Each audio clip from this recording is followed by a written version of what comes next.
Ô amigos, tudo bem? Vamos ver o que diz aqui Romanos 2,26, que diz assim: se, pois, a incircuncisão guardar os preceitos da lei, porventura a incircuncisão não será reputada como circuncisão. Nós temos uma verdadeira circuncisão que é de Cristo, mas não temos a natural.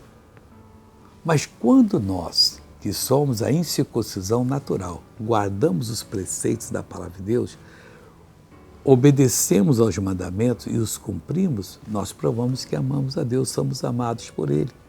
Então, assim como o povo natural era amado por Deus, porque tinha um sinal da circuncisão, por causa de Abraão, nós também, por termos fazendo certo, obedecendo a Deus, nós vamos ser reputados como os filhos de Deus, amados por Ele, e vamos ter sucesso em tudo que nós colocarmos a nossa mão para fazer em nome do Senhor. Veja essa pessoa abençoada, eu já volto.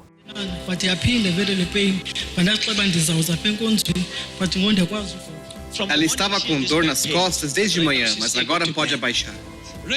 Levante os braços agora e abaixe. Faça isso. Aleluia! Agora eu quero orar com você. Pai, eu oro por essa pessoa que está orando comigo, que hoje, ó Deus, está passando por uma fase difícil.